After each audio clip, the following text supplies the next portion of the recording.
What's up, everybody? Hopefully my mic Yo. is working. Is it working, Jay Smooth? It seems like it's okay. It's okay. It seems like it's doing all right. I had the actual video in my headphones, so you came through it first. So I guess if I can hear you, we're probably okay. Tweet just got sent out, so let's maybe give people a quick second to come in. I'm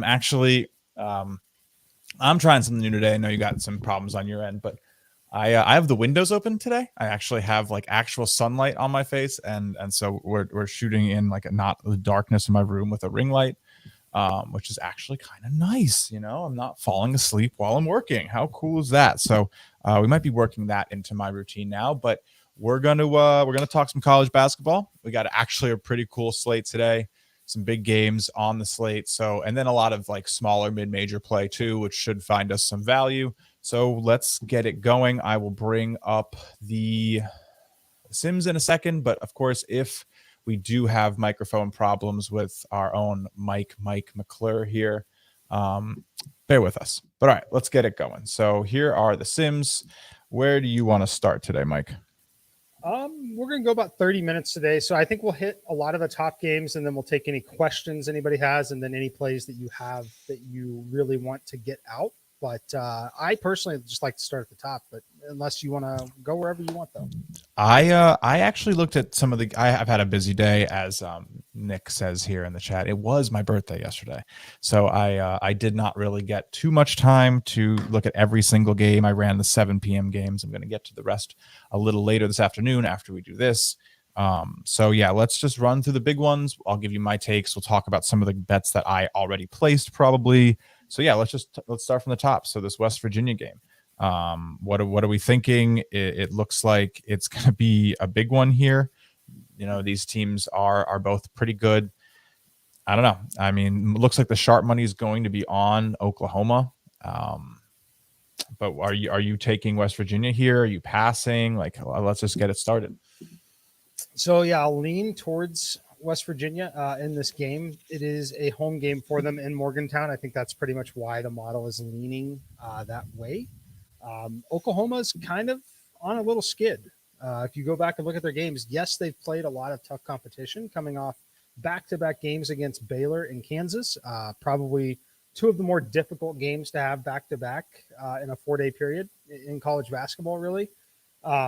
But they lost at Texas. They lost at TCU. They lost at home to Kansas, lost at home to Baylor. They've lost 4 games in a row after they had a big, impressive win over Iowa State. So I'm really kind of worried about them here now that they're heading into Morgantown. I know on the other side, you could argue the same thing. Look, it's what life is like in the Big 12. You look at West Virginia's schedule. Yep. They lost the games. They lost to the same teams. Their stretch is even more brutal, playing Texas Tech, Baylor, and Kansas 3 in a row. I think it's a great spot for them, though, being at their home floor. Obviously, both teams are for a win. Not a ton of value in terms of betting it. I think the number's currently 1.5. But yeah, I would lean that way for sure. I don't disagree. I'm a little torn. I can see this game going either way. Honestly, I do think Oklahoma has had the recent success in this series. I'm looking at the last 2 years; they've won all 4 games. So it's been since 2019 that West Virginia's beat Oklahoma, and that does include 2 losses on their home floor. So it wouldn't totally shock me today. Again, I think it's going to depend on who can sort of control the pace. Oklahoma is a very slow team, but West Virginia is probably the better squad in terms of the teams they've faced. So this one could probably go either way. I think because of that, if I had to make a play on this game, I'm probably looking at the money line for the underdog. I think Oklahoma probably has a little bit of value there. Plus 112 isn't a bad line. I mean, Mike, you always talk about trying to get plus lines, right? If you bet plus lines, you're probably going to end up more profitable than if you take, the other way. So yeah, I think that's an interesting one. This game probably has a lean under for me too. Again, Oklahoma is going to try to slow this game down. If we look at the totals, the statistics on the totals here, it's nothing crazy. Actually, they're both pretty even.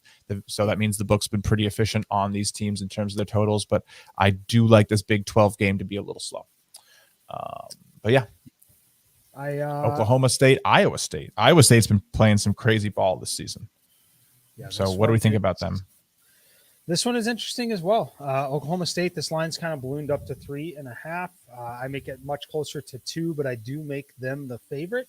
They are the home team against Iowa State. Just shows you the Big 12 is kind of deep, like a lot of really good teams here at the top. I will lean with Iowa State if I had to play it, getting the 3.5, maybe getting the 4. Man, it's tough to win basketball games on the road in the Big 12. It's really tough to go win those road games. But I do think the Oklahoma State line is just a little bit inflated at the current number. And this is one they've where been playing well. They've been playing well. You're not getting like a lot of value on Oklahoma State because they've been rated pretty well over the last couple games. Their recent play metrics have them actually ranked 36th in the country, while like this is through one of my favorites with Sagarin, because it allows you to quickly see comparison to like a traditional player model versus like a little bit more influence from a recent standpoint. But these teams are pretty evenly matched. Like these are Big 12 teams. These are going to be teams that are going to be fighting for these like bubble spots and trying to get into the tournament. And that starts now. Like we were talking about on the early edge today, it is January 26th, man. Like we have 5 weeks left until it's March. So like these games are getting big. Big 12 is probably the best conference in the country. Baylor, Kansas, Texas Tech, Texas, Oklahoma, West Virginia, Iowa State, and Oklahoma State are all consensus top 50 teams. And then you have TCU and Kansas State, who aren't jokes. I mean, I know TCU took that loss last night to Texas pretty big. I was on the TCU side. That kind of hurt, but no, I think this is a big game. I'm probably not going to go bet it, honestly. If anything, I'd lean Oklahoma State, but it's risky. I get it. The money's on Iowa State, which makes me want to go the other way. Especially because if we look at the line movement, I don't think it's really budged too much. Right. It has actually a little. So it's gone. Money's on Iowa State, but the line's moved from 2.5 to 3.5. So like that's always interesting, right? The money is coming in on the side that's losing value in the market. So that means that they think this could be, I think it'd be Oklahoma State is probably my lean there. But all right, let's not spend too long on any one game. Seton Hall, Marquette. I don't know this is interesting. We're getting into some Big East play. Marquette's looked good. Seton Hall, I kind of think, I don't know if Seton Hall's legit. Do we think Seton Hall's legit? I don't think they're super legit personally. Model seems to not think they're super legit, at least in this matchup.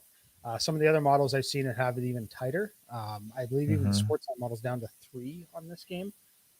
I like the number here at basically 5 on mine. That's where I would lean with Marquette here, but I don't know what your thought process is, but I think this one's all the way up to 6.5. 6 is consensus. 6.5 is out there. 4.5 on BetMGM, which is always interesting. I lean with BetMGM. I think 6 is too big here. I know your model has a 1-point edge. That's nothing too significant. But I don't know. Let's look at how they've. I feel like Seton Hall's on a slide. I think they started off the season really hot. Everyone was talking about them. But they've like not been great the last few games. 3-6 against the spread in their last 10. I don't really know how that's possible. Action app, get your shit together. But I mean, Seton has won 4 of the last 5, but Marquette won last time, and they played in literally a week ago. Like Marquette beat them at Seton Hall on January 15th, and it was Marquette plus 1.5, and now it's Seton Hall at home again. But Seton Hall has like failed to cover 4 of their last 5. So these are tightly ranked teams. Marquette is playing out of their minds right now. Honestly, they're playing like a top 10 team. Yeah, you're getting peak value here. Yeah, I mean, you're paying a premium for him still, but the model still likes him. I think it's if I was going to take this bet, it is Marquette all the way. I think this is like I might put a little money on this. I haven't, like I said, I only bet on 7 p.m. games last night. I haven't actually looked at this one yet. So yeah, I think 6 is too big. It's come up from 4, which makes some sense. But no, I think you fade the market steam. You take the extra 2 points from the opening line. Marquette's the ranked team getting 6 at a Seton Hall team that just hasn't performed well recently. and Marquette's on fire. So yeah, I mean, look, if you like the contrarian point of view, thinking that Marquette needs to get a road ATS loss, they're 6-1 against the spread on the road. This is probably a good spot, but 6 is pretty steep for a Seton Hall team that just hasn't looked great. They just haven't looked great. It's 6.5 pretty much. It's 6.5 minus 110 on. They couldn't beat DePaul. They couldn't beat DePaul. Like, they went to DePaul and lost. DePaul was a 6.5 point underdog. They lost by 4. So the book was off by 10 points of value. I mean, yeah, they handled Butler, but Butler hasn't been good. Home win against Connecticut's nice, I will say, but Connecticut covered the line, right? So I don't know. This is kind of tricky, but I do lean Marquette in the points. Next game. This one's very interesting. Got a lot of movement in my favor on this one. I don't know if the Sportsline underdog has been posted yet, but it's on your Discord. Ole Miss and Arkansas. I played Arkansas +5. Ole Miss +5 against Arkansas earlier this morning. Now down to 3.5 in most places. Do you have any thoughts on this one? My sim number makes it very close here at 1.1. Ole Miss much better at home than they are away. Arkansas struggles quite a bit on the road.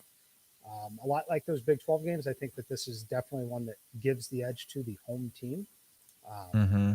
Would love to hear your thoughts on it, though, because I think we're going to have some, not necessarily just you and I, but I think we'll have people with a lot of opinions on this one. I liked Ole Miss a lot at +5 where I played it. Yeah, I think this is an interesting game. Arkansas has been playing decently, but Mississippi should be able to hold their own here. I think, again, this is a very interesting clash of pace in the sense that, like, Arkansas moves the ball fast and Mississippi slows it down. I'm seeing leans in terms of Arkansas having like the momentum and being a little bit like better in terms of how they've played this season. But again, it just might be too many points. This is a big conference game. This isn't just some small meeting here. The Southeastern Conference, SEC, is not a bad conference. So I don't know. I think I want to look at like recent results and how they're playing, but I do normally like taking the points in general. So I tend to agree, especially at home. I know you got 5. You really can only find 4 now. It definitely looks like it's the sharp side of the market. And look, Ole Miss is 9-4 at home. So they should probably be able to compete in this game. And that's why we like taking home dogs, because you're getting extra points in a scenario where most teams are better. So yeah, I would agree. I think getting 5 was a good start, a good place to grab a line. So yeah. Butler Creighton. This one is very interesting. Obviously, it feels like these two teams or teams like this play each other every day. Yeah, literally. Yeah. Butler, I don't know. Butler's a tough team to figure out. They're very inconsistent. I feel like I can check some consistency metrics really quickly here from Hasla. But they're really their defense is good, right? But their offensive efficiency is in the garbage. So 152nd ranked defense, according to Hasla, 250th ranked offense. So that should tell you about like what things are going on there. With the curious, so Hasla has these fun little curious trends if you click on a team, and the curious trend for Butler is Butler does better versus clubs that allow opponents to shoot well from the field. Like, duh. Okay. But that's just the case. Like, they really they score well against bad defenses. So if you trust this Creighton defense today, I definitely think it's a Creighton pick. I mean, what do you think? Yeah, I lean that way. The issue that I have with it, I think there's a key player missing for Creighton in this game. Yes. Which is the reason why we've seen it move. I'm seeing 2.5s everywhere now, and I've seen it as low as 1.5 at times. Sharif Mitchell for Creighton. That's all that I'm really seeing on it. So it's mostly going to be a stay away. I feel like I would still take Creighton if it somehow got to 1.5 or 1 everywhere. I mean, how do you trust this Butler team? I mean, I guess they did cover against Georgetown and they did cover against Providence, but I think, this is probably a decent line. I would probably end up staying away. No real action for me on this one. Yeah, let's hit for Virginia Tech, Miami. This one's somewhat interesting. Like I said, a lot of good games. Oh, there's a ton of good games today. I almost Yeah. used this as the under. I did not for the Sportsline one, but this was close to an underplay for me. Virginia Tech plays with such a slow pace. Yes. Here they are against Miami. I've got this one down to 138.9. I'm very curious to see where the market is on it to see if it has moved since when I ran. Looks like it has. Yeah, this thing was 135. 138.5. It's down to 136.5 now. Um, so I lean towards the under on it. I don't have a strong take on the side, as the model is basically dead on. 5.1 and 5 is where it's sitting in the market. Still lean towards the under, but most of the value is gone at this point. I mean, this is a solid matchup, right? These are both like top 75 teams in the country pretty unanimously. You're not going to hear much argument about that. They've played good schedules. Momentum seems to be with Miami. VT has been a little up and down, but like you said, they are one of the slowest teams in the country. So I think they're probably going to dominate the pace, but let's look at some of their recent results. North Carolina game finished at 144. Boston College game on the road finished at 131. NC State game on the road finished at 121. Notre Dame finished at 52. So, I mean, I think, yeah, at home, I don't think that they're going to give up a lot. I think it's a pretty safe bet. This game could pretty easily go under if VT gets the pace that they want to at home. But I'd probably stay off. I think I'd probably lean VT if anything. But yeah, this is a tough one. This is a tough one for me. I'd probably pass. Let's move to Indiana, Penn State. This one is part of the Sportsline underdog of the Ooh, day. nice. Unfortunately, most of the movement has already happened here as well. I played it at 127.5, down to 126.5, 126 most places. Getting pretty low, but very slow pace. Just like Virginia Tech, Penn State plays with a very, very slow pace. Indiana does not play with a lot of pace either. Definitely a below average pace of play game. Should be relatively competitive with Indiana having this game in hand, though. I like under here more than anything. Love your thoughts. Yeah, I definitely agree. I think this one's probably coming in right around that 120, 118 point range. I think Indiana's probably taking this. They're coming off of a home loss, right? Penn State actually has been playing really good basketball. But yeah, I don't know. This is a tough one. These big games haven't been as easy to find edges, honestly. Like totals obviously work, but spread edges are pretty tough to find on heavily watched big market games. So nothing really for me. It looks pretty efficient on the spread side. The only thing I would consider looking at is if you think Indiana's winning and you think it's an under, I would consider the Penn State team total under a little bit because they seem to not score as much on the road. Last two times at Indiana, they scored under 65 points. So what's the line? Again, it's a correlated play. If you like Indiana to do well, it's 60. So maybe not. It's a pretty low line already. We probably missed all value there. But all right, let's keep going. Yeah. Okay. But then, all right. Georgia Tech, Florida State, and then maybe we can get into some of these other games. I mean, we should definitely talk about Michigan, Northwestern. Yeah, we should talk about these. But all right. I got nothing from Georgia Tech, Florida State. Like I'm dead on. Me neither. Yeah, I don't really want to play that. Georgia. Yeah, it's dead on. There's nothing to say. It's a little weird. All right, next one, San Diego State, Utah State. Man, I don't know what to make of that one at all. These West Coast games are kind of funky. I mean, San Diego State just like played in a game that had like 70 points, right? So it's pretty rough for them. I think it's probably a quicker paced game today. I think they're going to want to put points on the board. What was the final score? Let me see. That was 2 games ago. They just played UNLV and they won by 25. So they did get their fast-paced game, but the Boise State game had less than 80 points. 37-42 final score against Boise State. They lost. So this is fun. I don't know. I lean under. I lean under with these teams. This is a defensive battle. But yeah, I lean under as well. Not a big edge, but I do lean there. Yeah, it's probably the right way to play this game, especially if you think Utah State like can lock them down. I think San Diego State is pretty prone to a low scoring day. Or maybe actually it's Utah. They're sliding, man. Their point production has been terrible. So yeah, it might be a Utah State type thing. Yeah. When we turn the hat around, it's go time. But Stallion Jockey rocking that new Ballers. What's up, man? How you doing?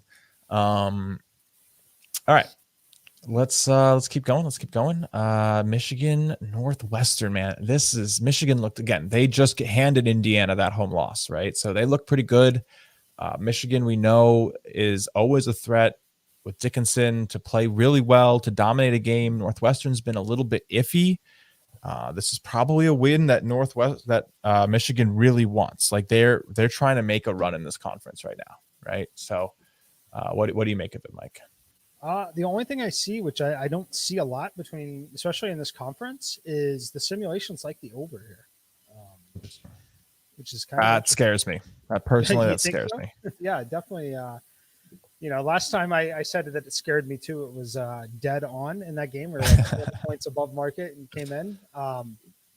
We like the over here, so I'm going to investigate. That's not that crazy, but yeah, it's that's good value. I mean, again, Michigan is a slower team, right? They do rank in terms of pace pretty low. Northwestern's pretty average. I mean, these are top 50 teams, and both teams are top 50 in offensive. Michigan can definitely put up points. I get it. The -8 teams inflated. I don't diss that. I honestly thought, I agree. Like before I ran the Sims, I was expecting to get a 6 on this one, if I'm being honest. I've got it at 8.3, and Michigan. I think it is. They're good. Their offense is good. Their offense is good. They have it's a top 25 offense in efficiency. They're really just good at taking effective field goal percentage shots. They're really high. They're shooting well from 3. They're one of the best teams in terms of second chance conversions. So like if they get offensive rebounds, they're scoring. So if you don't think that Northwestern is going to be able to rebound the ball very well, let's see. Michigan has a modest rebounding edge.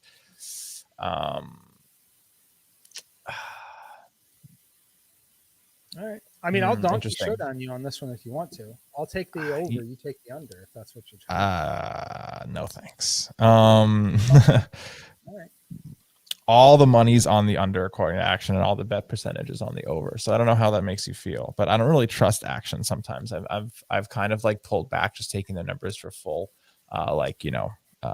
commandment on high type of thing, because that's a crazy split. And it's probably not true. All right. Ready to move on? Let's hit Tennessee and Florida. This game's pretty big. Actually have a little bit of an edge on Tennessee depending on where it's at. This is an interesting one. I mean, this is like one of the first games of the day. Everyone's going to tune in. This is a big SEC matchup. These teams, I think all the money looks like it's on Tennessee because Florida has struggled on the road. And that might be the right play. Tennessee hasn't lost at home. So if you're looking for, as someone just asked, if you're looking for a decent money line, that's not the worst one I've seen. If you're trying to parlay a few together, like a -500 here on Tennessee probably is decently safe in terms of like not going and getting like a -1200, but trying to find something that can return like a +150 type of bet in 3 or 4 money lines. This one probably has that type of value. I don't know how hard you're trying to go with it in terms of odds, but this one, that Florida's without the best player today. Makes sense. It's out. Right. We're seeing 9.5 here. So actually, oh wow, what the heck? Why? Action just acts up right now. I'm still showing some 5.5 from earlier today. You can't use that app. It's not good. No. I will not be continuing my subscription for $8 a month, probably. But anyway, I don't know. Probably stay away. When players are injured, it just becomes a little hard to really figure things out. And like a lot of times the market runs to the other side and overinflates a line. So like if anything, 9.5 is probably still big for even their best player being out. And it's still like a big battle in the SEC. I think the Tennessee. All right. I think they. Yeah. I lean staying off of it. Last kind of two more big games before we sort of get into like the average stuff here. LSU, Texas A&M. So LSU's been a fun team. We've been betting on them a decent amount this year. They keep getting disrespected, but is 10 enough? I make this one right there, honestly. Yeah. They're 10-2 against the spread at home. Yeah. So this one is another one that'll scare. I know it'll scare you. This is another strong under candidate of the day for me. So I've got my number on this one down to 125.5. Market, at least on MGM, is currently 131.5.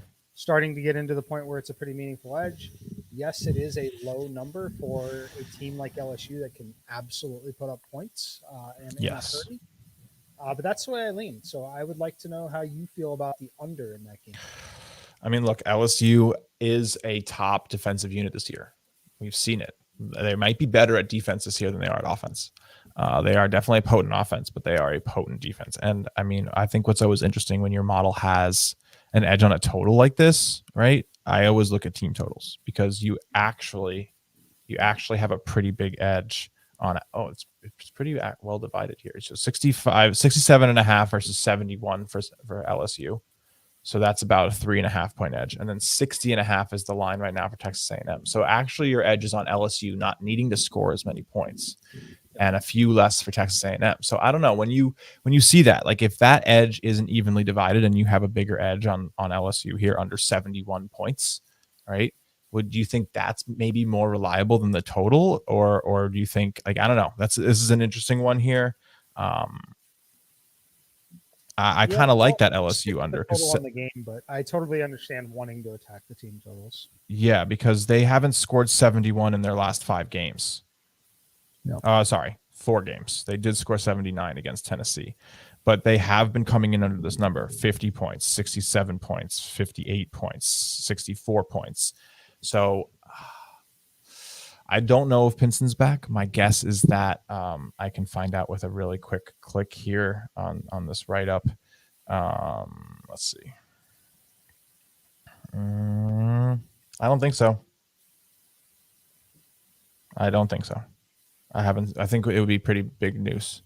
But yeah, I'd probably, if I'm going to make a bet there, I understand the total because it's technically like a bigger edge on the whole thing, but I don't hate that LSU under because it's a very contrarian play, I think, and probably going to be right. Something that you sort of find the more you take like risks and gamble against the public in a sense, regardless of like where from, is that like you do better betting on the things no one expects are going to happen, right? Like, oh, like the public isn't going to sit there and be like, oh yeah, LSU is going under their total. Like it's just people probably think LSU is going to score a lot and win big. They're 10-point favorites. And so there's probably some value going under on their team total. So look, we'll see. Pinson, 71 seems a little high. I really doubt Pinson plays, and I also think that there's a chance they're without Darius Days as well. Okay, who's actually pretty important when Pinson isn't on the floor. Well, there you go. Under 71 looking decent right there. But all right, we can finish with this ACC Notre Dame NC State matchup. Notre Dame. You know how many people get into my mentions about my pronunciations, man? Dude, I'm sitting here trying to record. Anyway, not the time for that aside. This is an interesting one. Money looks to be on Notre Dame. NC State seems to be the sharp side. I don't want to bet this game. I don't. I think this is another like pretty safe money line. Notre Dame probably isn't losing at home. They haven't. So I don't know if they're going to cover. Huge edge on the total. Huge. Yeah. Huge model edge. Yeah. I'm 10 points over the market on this one. So too bad it's not called the over favorite, right? Yeah, if we had on Sportsline, if we had the over of the day, this would be a candidate for sure. Wow. 52, man. I might have to go grab a little bit of that. The sharp money looks to be on the under, but that might just be the public, honestly. Notre Dame has gone under in 7 of their 10 games at home.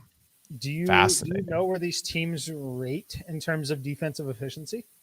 I do not. Notre Dame is the better team by about 80 spots, and they rate 119th. And That's then on the other side, 200th in terms of defensive efficiency.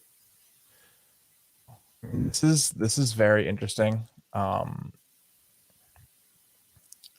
they do. They're like, that's crazy. Yeah, no, NC State is not a very defensive efficient team, and Notre Dame's offense is very efficient. And so is, these are both very offensive teams, right? Because Mike, where do their offenses rank? Why don't you tell us that? Their offenses are very good. I will tell you that much. I have 35 and 25 for NC State and Notre Dame. So yeah, these are top 50 offenses, and one of them has a bottom 200 defense. Sims showing over a 10-point edge on the total. I mean, again, I'm interested in maybe both team totals on this line, right? Because you probably have an interesting edge on both. So 73-68, and you're making it 79-62. So yeah, Notre Dame might be a good way to attack this. But I like both. I think the full total is great. I might go play that. But all right, those are the big games of the day.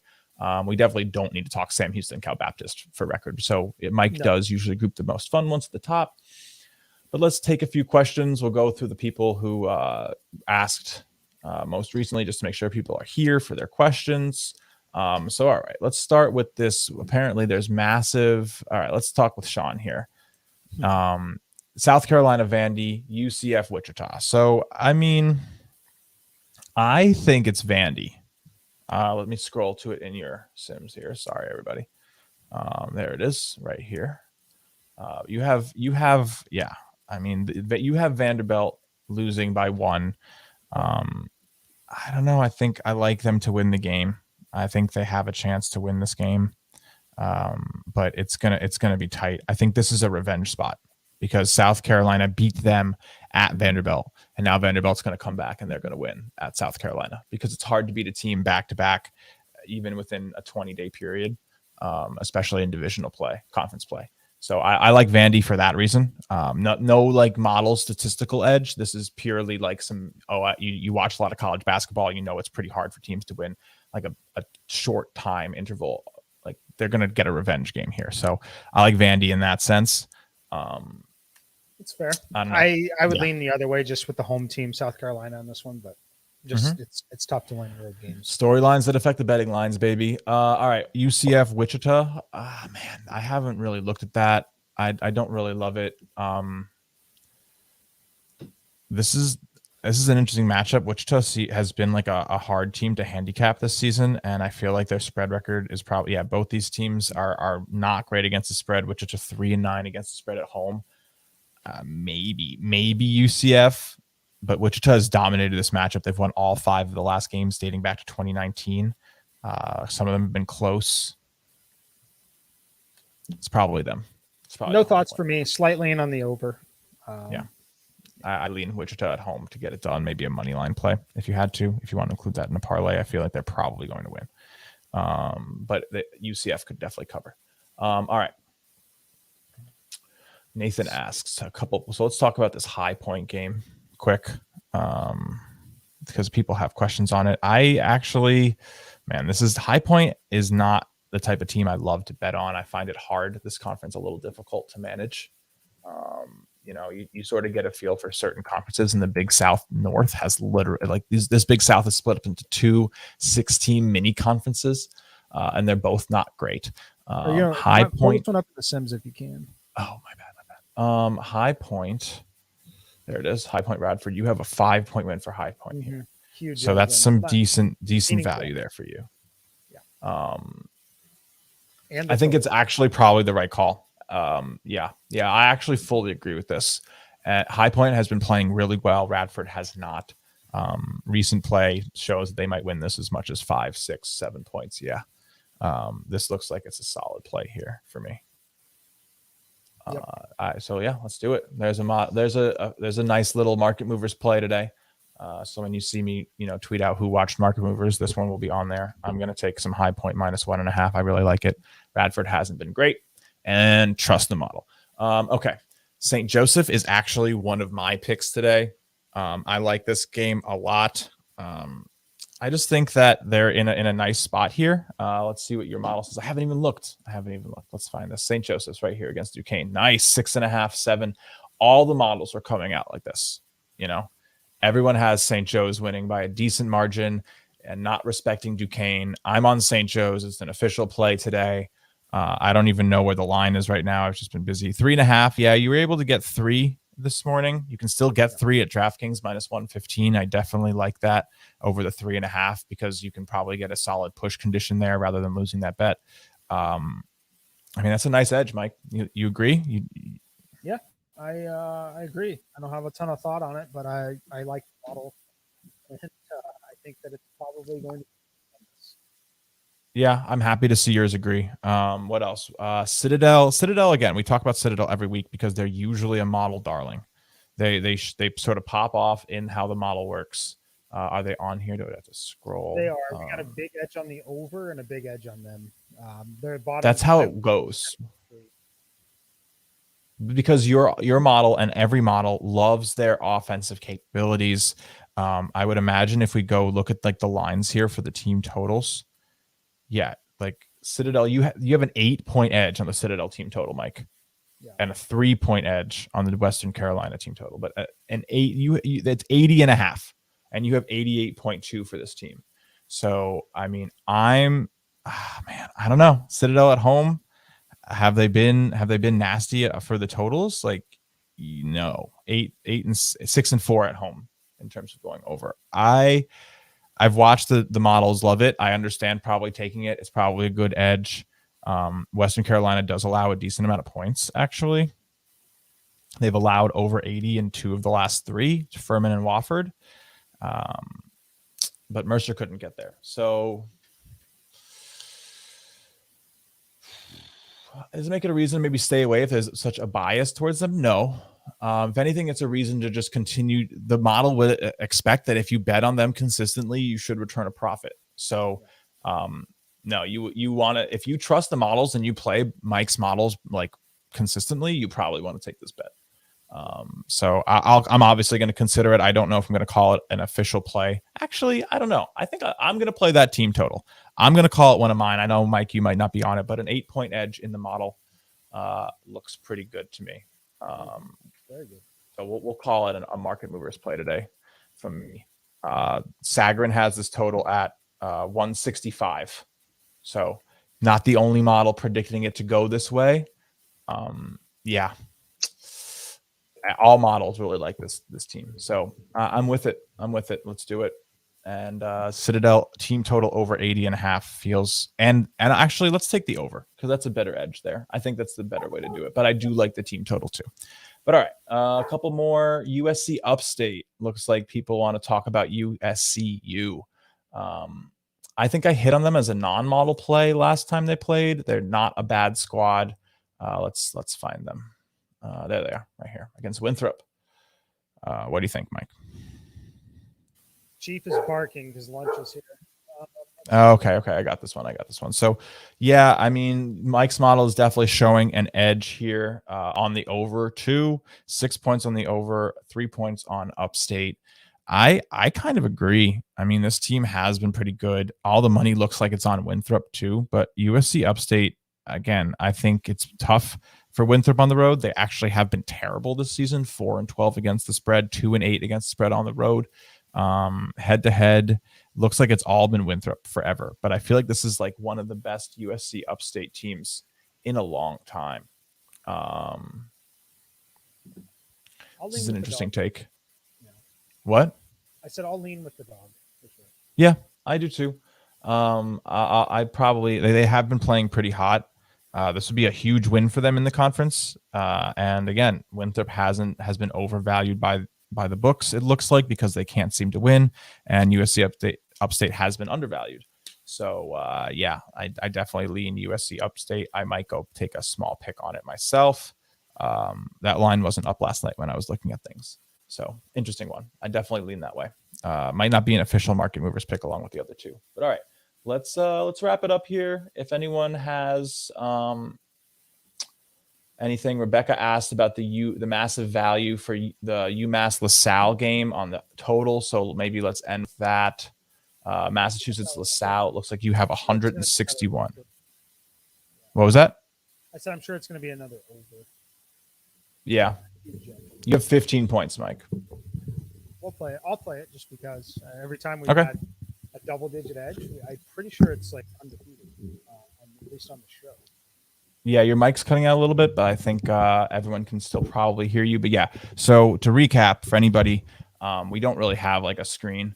Abilene Christian was 5.5 this morning. It jumped to 7.5. So I don't know about following that line movement, but if it looks juicy and the model likes it, we probably agree. But all right, we're good. We have a couple overs, we have a couple unders here. We're taking, and we have 2 overs and a side. So we're taking High Point as a model mover play. We're taking the over in the Citadel game, and we're taking the over in the UMass LaSalle game. So those are the 3 market mover plays today. I'll bet all of them because I'm a degenerate and I love it. But all right, let's go. We will see you all Friday. And thanks as always for tuning in.